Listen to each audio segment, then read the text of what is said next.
Hermanos, buenos días. Le damos gracias a Dios por esta oportunidad que nos da de meditar acerca de su palabra en este domingo 30 de enero de este 2022. Voy a compartir con ustedes la clase de este día. Eh, Estoy tomando esta lección porque el hermano Daniel Casillas no le fue posible en esta vez dar la clase. Y bueno, vamos con el favor del Señor a seguir el estudio de este libro que es la carta a los Hebreos. Estamos en la lección número 5. El título de esta lección es Jesucristo superior al sumo sacerdocio. Y vamos a tener nuestro estudio desde el capítulo número 4, versículo 14, hasta todo el capítulo número 6. Con el favor de Dios vamos a iniciar esta mañana y vamos a comenzar nuestra clase.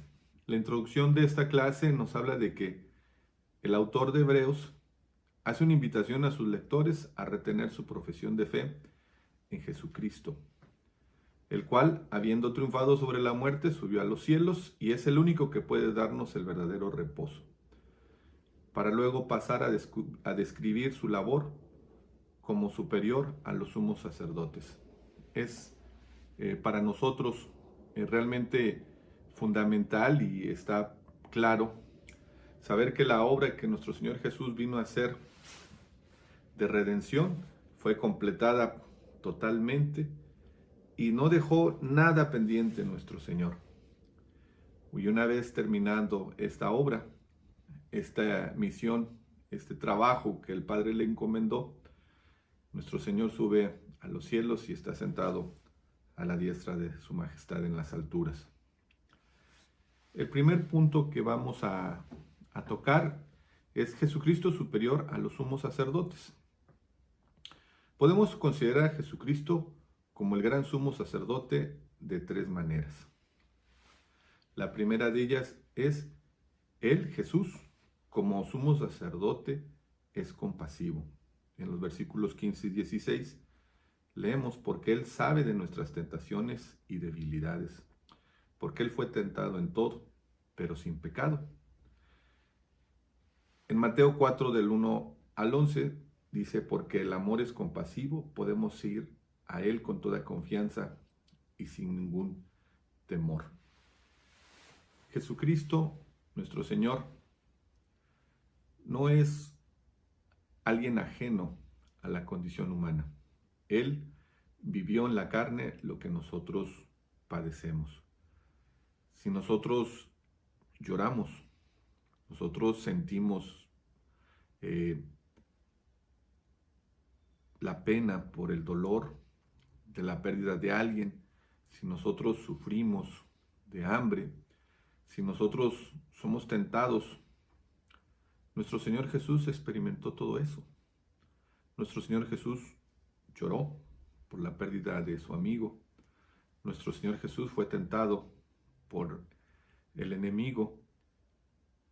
Y nuestro Señor sabe y conoce lo que es experimentar esas situaciones. Él nos comprende, Él nos entiende. En esta misma carta a los Hebreos, en el capítulo 2, si ustedes recuerdan lo que ya hemos estudiado, dice de los versículos 16 al 18: porque ciertamente no socorrió a los ángeles, sino que socorrió a la descendencia de Abraham, por lo cual debía ser en todo semejante a sus hermanos, para venir a ser misericordioso y fiel sumo sacerdote en lo que a Dios se refiere, para expiar los pecados del pueblo, pues en cuanto él mismo padeció, siendo tentado, es poderoso para socorrer a los que son tentados. Jesucristo nos conoce, nos entiende y sabe perfectamente lo que es la condición humana.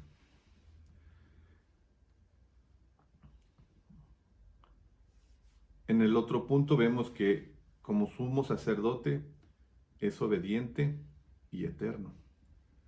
Él fue a la muerte haciendo la voluntad de su Padre. Antes de su muerte ejerció un ministerio de intercesión. Por ejemplo, dijo también el Señor: Simón, Simón, he aquí Satanás os ha pedido para zarandearos como a trigo, pero yo he rogado por ti que tu fe no falte, y tú, una vez vuelto, confirma a tus hermanos. Lucas 22, 31 al 32. Nuestro Señor Jesucristo, aun sabiendo nuestra condición, o sabiendo la condición de Pedro, Simón, que iba a ser tentado por Satanás, no lo desecha, no lo juzga, al contrario. Nuestro Señor sabe de su condición débil, su condición humana, y ruega al Padre para que lo sostenga, para que su fe no sea afectada y que sea confirmado posteriormente de la prueba. El Padre constituyó a Cristo como el único en el orden de Melquisedec, representando este personaje el sacerdocio eterno, definitivo, de Jesucristo. Nuestro Señor Jesús, en obediencia absoluta, cumplió la voluntad del Padre, no haciéndolo por fuerza o en contra de su propia voluntad, sino con amor, sometimiento y humildad. Nosotros podemos ver en la Escritura, ahí en la carta a los Filipenses, que dice del capítulo 2, versículos del 6 al 8, dice: el cual, siendo en forma de Dios, no estimó el ser igual a Dios como cosa a que aferrarse, sino que se despojó a sí mismo, tomando forma de siervo, hecho semejante a los hombres, y estando en la condición de hombre, se humilló a sí mismo, haciéndose obediente hasta la muerte, y muerte de cruz. Evidentemente que en toda esta acción, en toda esta obediencia que Cristo tuvo para con el Padre, fue llevado por el amor inmenso que nos tiene. Inmerecidamente hemos recibido de Dios esa salvación que costó el sacrificio de nuestro Señor Jesús en la cruz, pero que Él se dispuso a cumplir en obediencia al Padre, sometimiento a la voluntad de Dios, el Padre, y en amor hacia con la humanidad. Y también nos dice que nuestro Señor Jesús fue constituido, más bien, como el único en el orden de Melquisedec. Qué cosa tan maravillosa y tan importante. Él, siendo mejor y mayor que cualquier sacerdote, que cualquier sumo sacerdote, hace un trabajo de intercesión como lo es el del sacerdote entre Dios y el hombre, de manera suprema, de manera perfecta, ofreciendo la mejor ofrenda que pudo recibir nuestro Señor, Él mismo, el Cordero de Dios, Jesús. En Hebreos 7:1 podemos leer, dice: porque este Melquisedec, rey de Salem, sacerdote del Dios Altísimo, que salió a recibir a Abraham, que volvía de la derrota de los reyes, y le bendijo, a quien asimismo dio a Abraham los diezmos de todo, cuyo nombre significa primeramente Rey de Justicia y también Rey de Salem, esto es, Rey de Paz, sin padre, sin madre, sin genealogía, que ni tiene principio de días ni fin de vida, sino hecho semejante al Hijo de Dios, permanece sacerdote para siempre. Nuestro Señor Jesús, aun y cuando su ministerio en la tierra fue concluido, no es que ya no esté, no es que ya no sea. Él permanece, Él está, si ya no físicamente ahora entre nosotros, pero está con el Padre y permanecerá por siempre. El punto número 3 dice: Él como sumo sacerdote es Salvador. Lo podemos ver en los versículos del 7 al 10. Los sacerdotes, según el orden de Aarón, tenían que presentar sacrificios por sí mismos y por el pueblo. Jesucristo fue sacerdote y sacrificio. Él por su muerte es el autor de la salvación, la cual es otorgada a los que le obedecen. La salvación que Él ofrece es eterna, no es temporal. La obra y la salvación que vino a hacer nuestro Señor Jesús aquí en la tierra, no es solamente el poder contar con Él o el poder esperar de Dios las cosas que podemos tener materialmente o temporalmente aquí en esta vida. No se limita solamente al que tengamos salud o al que tengamos bienestar o que se cubran nuestras necesidades físicamente en esta tierra, lo cual es necesario y deseable para todos nosotros. Pero si nos ponemos a pensar, cualquier persona que tal vez no conozca al Señor pueda tener satisfechas y completas todas esas necesidades materiales. Y la bendición de Dios no solamente la podemos ver o la debemos ver en esta parte, sino la verdadera obra redentora de Cristo Jesús está en la salvación que vamos a obtener creyendo en Cristo Jesús, y la cual nos va a llevar a una vida eterna de salvación que va mucho más allá de nuestro periodo de existencia en esta tierra, sino que esta obra que Cristo Jesús vino a hacer en este mundo es para darnos vida por todos los tiempos. En el Salmo 48:14 dice: porque este Dios es Dios nuestro eternamente y para siempre. Él nos guiará aún más allá de la muerte. En Cristo Jesús está la vida. Y la vida que Él nos da no es solamente la vida material, sino es la vida eterna, la salvación que ha venido a darnos. Como segundo punto de este estudio tenemos Jesucristo, diferencia entre Él y los sumos sacerdotes, los cuales están en el capítulo 5, versículos del 4 al 6. Dice: los sumos sacerdotes eran de la tribu de Leví. Ninguna otra tribu podía tener este privilegio. Leemos en el versículo 4: y nadie toma para sí esta honra, sino el que es llamado por Dios, como lo fueron. El sumo sacerdote era tomado de entre los hombres, siendo constituido a favor de los hombres en lo que a Dios se refiere, para que presentara ofrendas y sacrificios por los pecados, para que se mostrara paciente para con los ignorantes y extraviados, puesto que él también estaba rodeado de debilidad, y por causa de ella debía ofrecer por los pecados tanto por sí mismo como también por el pueblo. El sumo sacerdote era un mediador entre Dios y los hombres, los cuales estamos separados de Dios por el pecado. Eso es algo importante que debemos tener claro.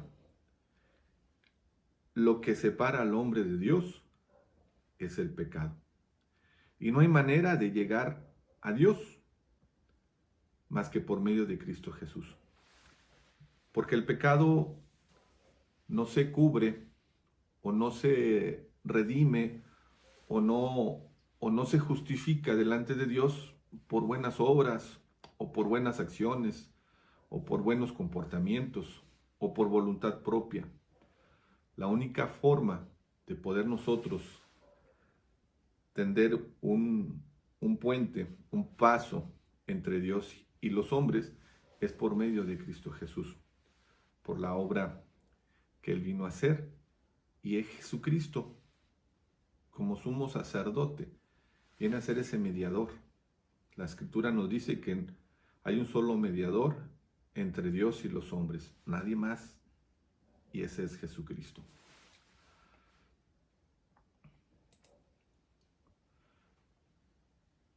Jesucristo no recibió de parte de los hombres, sino de Dios, el sumo sacerdocio.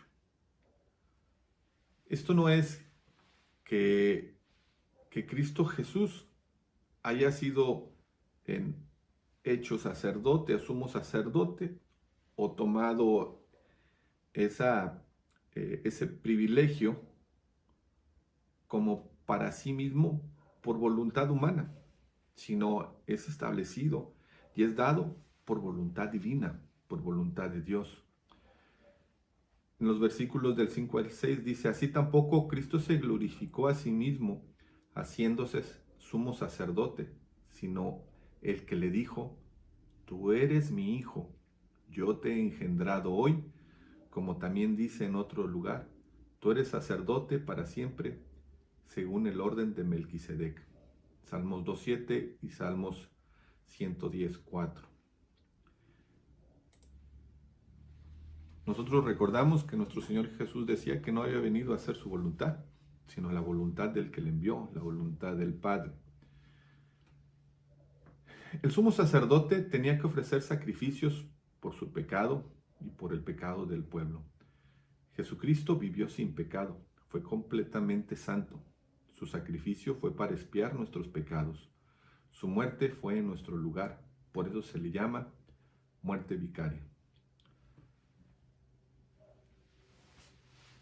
Cuando yo era pequeño, cuando no conocía del Señor, una de las cosas que me parecían completamente incomprensibles era ver que Jesucristo había tenido que morir, que había tenido que sufrir en aquella cruz maltratos, golpes, desprecios, y no entendía la razón. No estaba claro para mí, como yo creo que para muchos que se sienten ajenos al sacrificio de nuestro Señor Jesús, la razón por la cual lo hizo. Posteriormente, entendiendo y aceptando al Señor en mi vida, me doy cuenta que todo ese sacrificio, todo ese sufrimiento, toda esa pena, toda esa humillación que Jesús sufrió, fue para pagar una culpa que Él no cometió, para resarcir una falta que no fue hecha por Él, para pagar una deuda que Él no tenía, sino que era mía, que era de todos aquellos que no tienen la salvación de Dios. Y esto es toda la humanidad, porque la Escritura nos dice que no hay justo aún ninguno y todos pecamos y estamos destituidos de la gloria de Dios. Por lo tanto, nuestro Señor Jesucristo es nuestro gran sumo sacerdote, que traspasó los cielos, vino del cielo, completó su obra y volvió allá. Nuestro Señor estaba en el cielo, vino del cielo y volvió allá después de completar esa obra de misericordia, esa obra maravillosa que es la de la salvación del hombre. ¿Qué es la salvación del hombre? Salvar al hombre de la condenación, de la muerte eterna, de la oscuridad.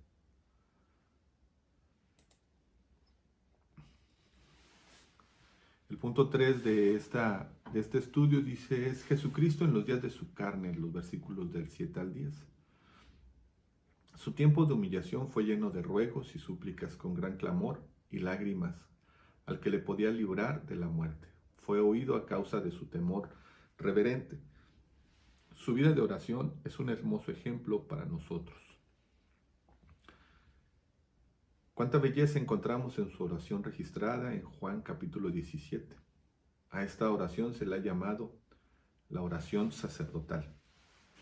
Hermanos, si ustedes recuerdan lo que dice en este pasaje, en este capítulo de Juan, capítulo 17, vamos a encontrar que nuestro Señor Jesús está orando al Padre y pidiendo por nosotros, por quienes vino a salvar.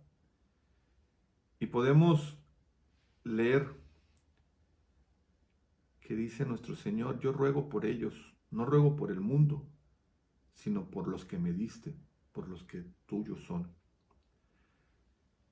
Y todo lo mío es tuyo y lo tuyo mío, y he sido glorificado en ellos. También leemos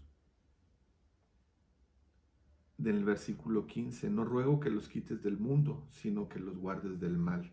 No son del mundo, como tampoco yo soy del mundo. Y nuestro Señor sigue pidiendo: santifícalos en tu verdad, tu palabra es verdad.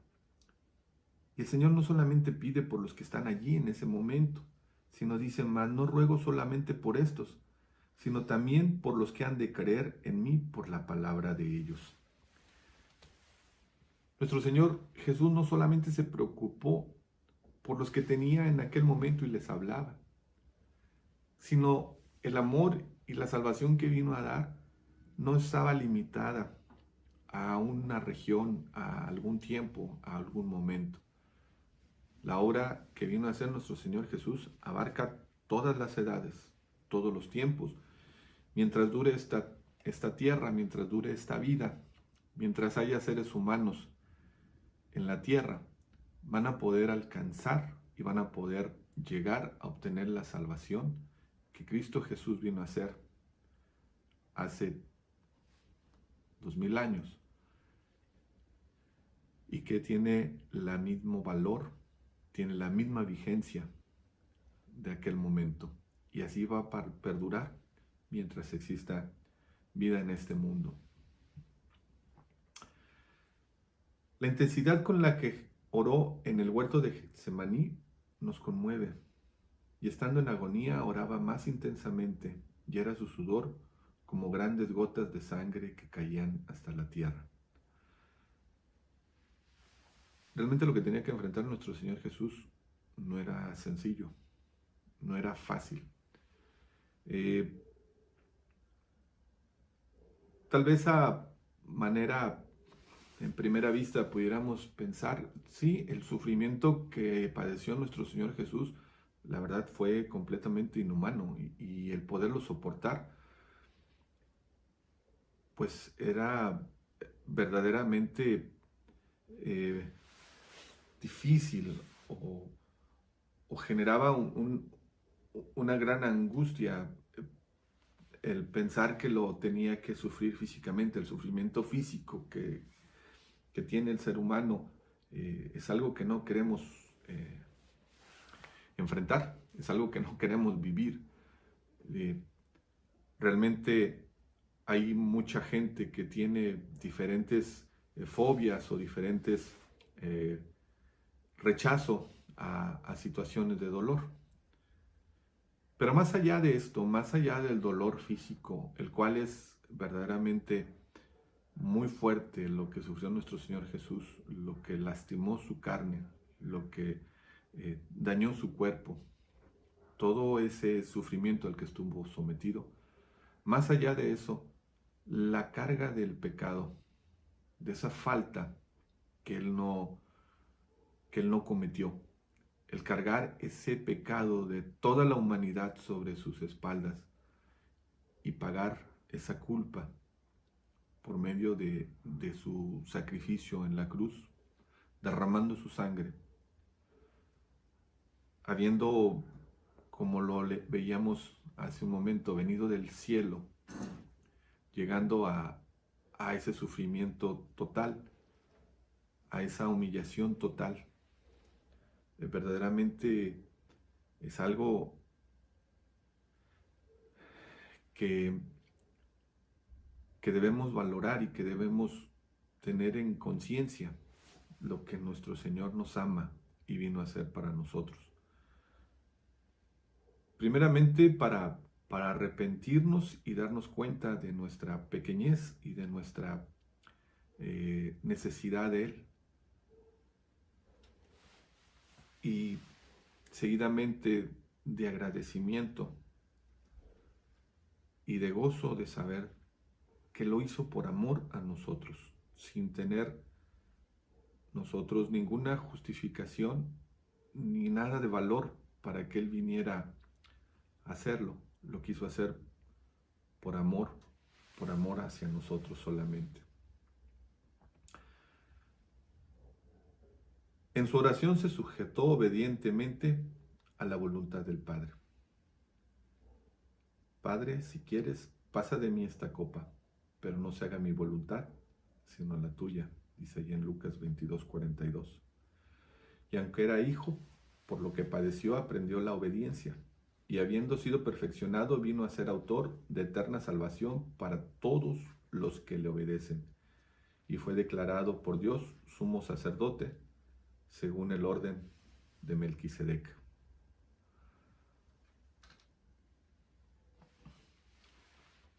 Es importante y es necesario dejar en claro las cosas siguientes. Primero, Jesucristo siempre fue obediente. Su sufrimiento no fue a causa de que él hubiera cometido alguna desobediencia. Aprendió a ser como nosotros en su humanidad. Se identificó plenamente con nosotros y fue ejercitado en el sufrimiento por causa nuestra. Se sometió voluntariamente al sufrimiento. Jesucristo fue, es y seguirá siendo perfecto. Esto es importante, esto es fundamental, esto es algo que debe de estar claro en todos los que creemos en Cristo Jesús. En Cristo Jesús no hubo cabida para falla, para alguna falta que pudiera haber cometido. Porque si así hubiese sido, el sacrificio y el dolor y lo que padeció en la cruz no fuera para nosotros, para salvación nuestra, sino fuera para pagar algo que tenía que hacer por él. Pero no fue así. Cristo Jesús en todo su comportamiento, en toda su condición humana, si bien es cierto que sufrió, que sintió, que tuvo un cuerpo como el nuestro, eso no quiere decir que haya asumido o que haya vivido los errores que nosotros vivimos. No, eso no. Nuestro Señor Jesús tomó cuerpo como el nuestro y sintió lo que nosotros sufrimos y padeció dolores y sentimientos, tristezas que nosotros experimentamos. Pero para entendernos, para comprendernos, para compadecerse de nosotros y saber la condición nuestra. Pero nuestro Señor en ningún momento faltó o falló, en ningún momento pecó. Y lo que Él tuvo que padecer fue para pagar una culpa que Él no cometió. Por eso Jesucristo fue, es y seguirá siendo perfecto. A lo que se refiere en el texto de Hebreos 5:9 es a que completó toda su obra, no dejó nada pendiente, su obra fue perfecta y completa enteramente. Punto 3. Él es el autor de eterna salvación para todos los que le obedecen. No hay otro. Él es el único pontífice, el que hace puente entre el Padre y nosotros, porque es el único sacerdote según el orden de Melquisedec declarado por Dios. Y esto es importante que nosotros lo entendamos, que quede claro. El término pontífice frecuentemente se usa en los medios de comunicación para dirigirse de manera de sinónimo al Papa. Pero no hay quien pueda tener ese término, no hay quien pueda establecer esa función que le es dada a Cristo por Dios. La palabra pontífice viene de una palabra de latín que es pons, pontis, que significa puente, y el sufijo ífice, que significa constructor. Entonces podemos decir que pontífice significa el que construye puentes. Este título también se le daba a los emperadores romanos. Se les decía Pontifex Maximus. Pero quien es solamente único y digno de llevar ese título es Jesucristo, porque Él es quien establece ese puente entre Dios y el hombre. Comentábamos hace un momento que el ser humano, el hombre, la humanidad, está separada de Dios por el pecado. Cierto es que todos hemos sido creados por Dios y venimos de Él. Durante nuestra vida, durante nuestro crecimiento, el pecado nos aparta y nos aleja de Dios. Y la única manera de volver, la única manera de restablecer ese camino que ha sido roto, ese abismo que separa al hombre de Dios y que está hecho por el pecado, es el puente que hace Cristo Jesús, el puente que es Cristo Jesús para llegar al Padre. Nadie más de ninguna manera puede tener y puede hacer esa función y tener ese título. En la carta que estamos estudiando de los Hebreos, en los capítulos que estamos leyendo, continuando, podemos encontrar que también hay una advertencia hacia los hebreos contra la apostasía. En el capítulo 5, 11, dice que era difícil para los hebreos convertidos comprender las cosas que se le estaban explicando debido a que se habían hecho tardos para oír. No habían aprendido. Deberían de ser maestros, pero no lo eran. Se habían vuelto como niños inexpertos y se habían quedado inmaduros. Versículos del 11 al 14. Esto es, los hebreos habían escuchado y habían recibido el mensaje de salvación. Habían conocido de Cristo Jesús, lo habían oído. Deberían de haber crecido, deberían de haber avanzado, deberían de haber tenido mayor conocimiento. Pero la verdad es que el escritor les dice que no es así. Se habían quedado pequeños. La palabra nos dice que cuando creemos en Cristo Jesús, somos como niños recién nacidos y necesitamos la leche espiritual para nuestro crecimiento.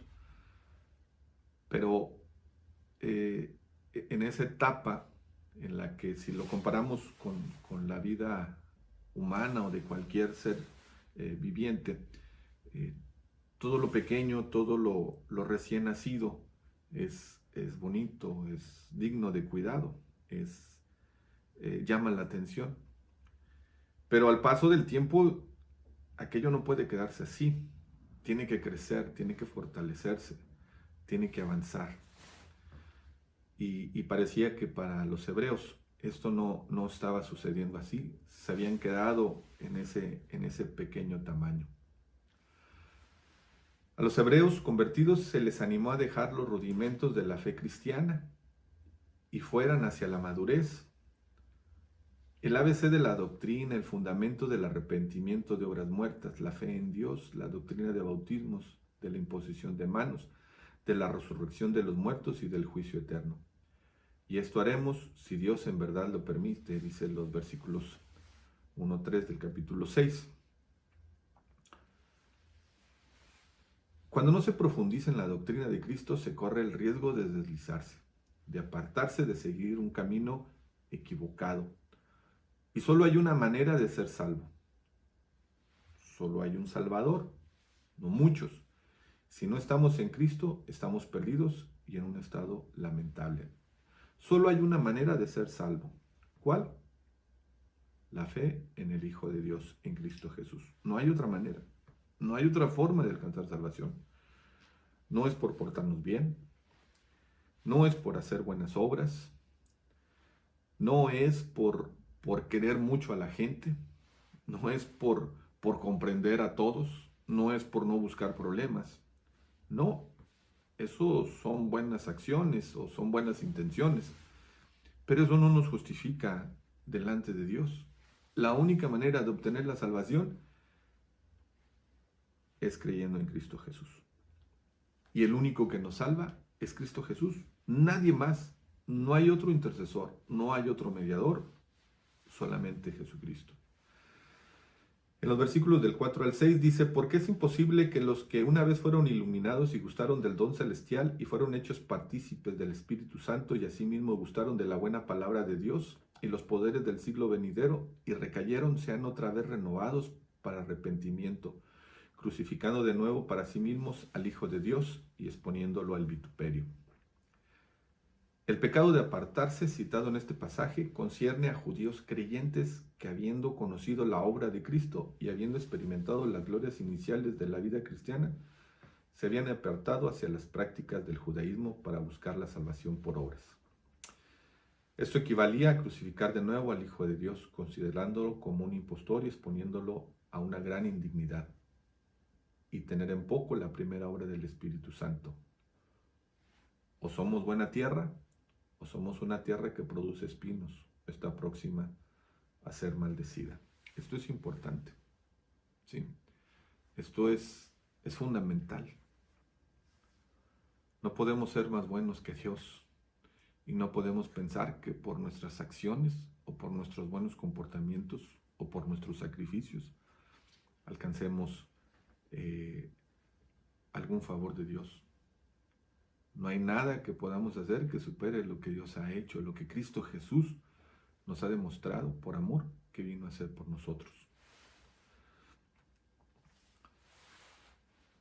Los hebreos convertidos son animados a perseverar en la vida cristiana, nos dice el versículo 9.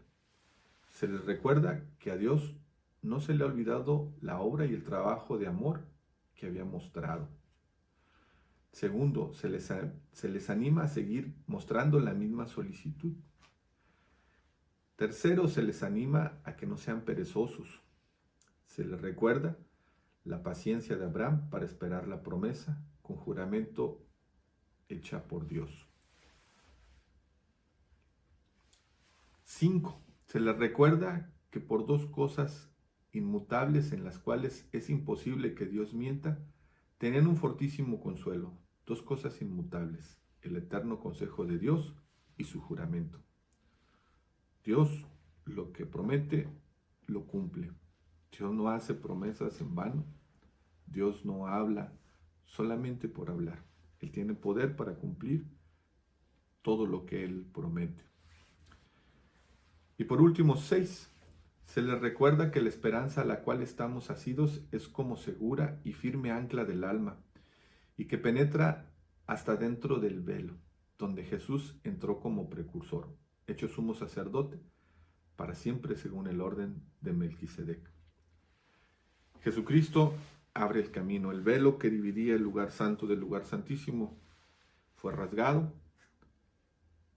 y entonces no hay nada que limite o que impida el paso del hombre hacia Dios. Si bien es cierto, no puede llegar el hombre solamente por su voluntad, sino por medio de Cristo Jesús, quien es ese camino para llegar a Dios. Estamos llegando al final de nuestro estudio y vamos a ver las aplicaciones que tenemos de esta lección. La primera de ellas es: Jesucristo es superior al sumo sacerdocio. Él es compasivo, obediente, eterno y salvador, el único salvador. Jesucristo no recibió el sumo sacerdocio de parte de los hombres, sino de Dios. Jesucristo es nuestro gran sumo sacerdote que traspasó los cielos. 4. Jesucristo se sujetó a la voluntad del Padre.